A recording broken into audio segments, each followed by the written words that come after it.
Animal Crossing City Folk is being positioned as the Wii's big game for the holidays, inviting players to once again escape to an easy life of fishing, neighborly conversation, and interior decorating. At a glance, it's hard to see what's changed since 2005's DS outing, but does City Folk hide some surprises? Or is Nintendo re-gifting?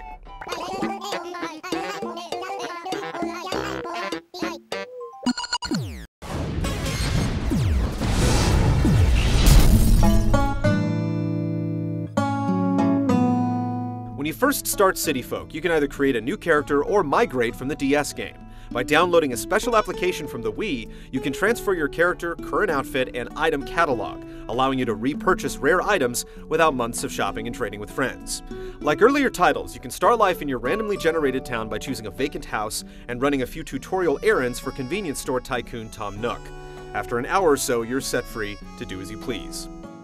Unlike many games that can be completed in a marathon session over the weekend, Animal Crossing is meant to be played for a couple of hours daily over the course of weeks and months. The in-game clock matches the real world, so if you want to go fishing at sunrise or catch a Saturday night concert, you'll need to plan your week accordingly, or adjust the internal clock on your system. Consequently, you can play all day without seeing much that's new, but as the days pass, neighbors move in and out of town, varieties of bugs and fish change with the seasons, and specific dates bring holidays and fishing tournaments. As the name suggests, City Folk's biggest addition is the ability to take the bus to a concrete jungle of scum and villainy. Well, not so much. The city is essentially a shopping center, and veteran players will be disappointed to find that it's populated mostly with familiar characters. Red has his black market shop, Katrina gazes into her crystal ball, and Dr. Shrunk performs stand-up to give you new emoticons. Harriet's salon offers me makeovers in addition to hairstyles, and a new auction house lets you bid on items among friends online, but in general, the city really doesn't feel new or enticing. Online play works just like the DS game. After trading info with friends, you can either open your gate to let in 3 other players or travel to one of your friends' towns. Each town is significantly different, with native fruits and shop items that vary from town to town. Communication is greatly improved thanks to the new Wii Speak microphone, which adds to the game's social nature by letting you chatter away as you fish or explore the town. The game also features USB keyboard support, which streamlines online chat and makes it much easier to write letters to your imaginary animal friends. There are a few additions here and there, but in general, City Folk sticks close to the Animal Crossing formula, and the city is just a new home for old faces.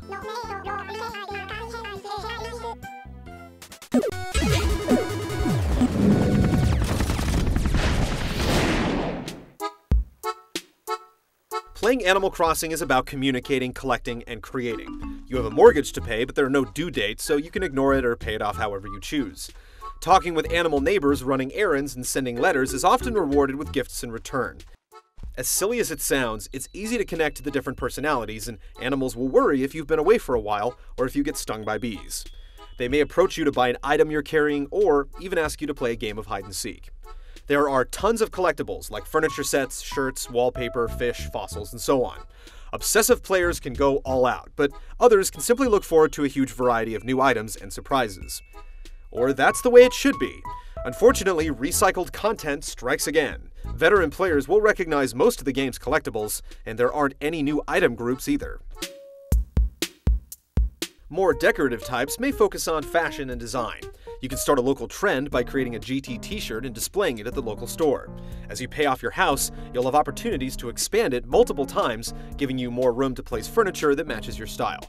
And outdoors, you can do some minor landscaping by planting trees and flowers and chopping down trees that you don't want. The Wii Remote doesn't add much. The pointer is used to navigate menus or to move your player as an alternative to the analog stick. Simple motions let you swing your net or reel in a fishing line, and the control pad features handy shortcuts that let you switch your pocket tools without opening a menu.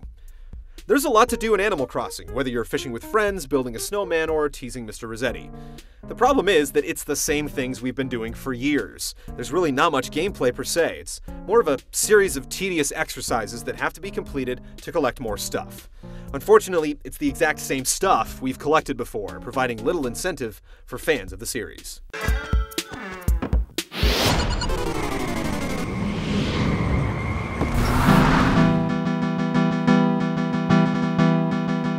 We're starting to sound like a broken record, but City Folk's presentation suffers the most from recycled assets. Sure, there are some slightly sharper textures here and there, but most of the presentation is hard to tell apart from the N64 version released in 2001. While a certain adherence to style is understandable, reusing everything to this degree makes the game feel like a lazy effort. The game also features Wild World's rolling world feature, which can be a bit dizzying when you first start playing on the big screen.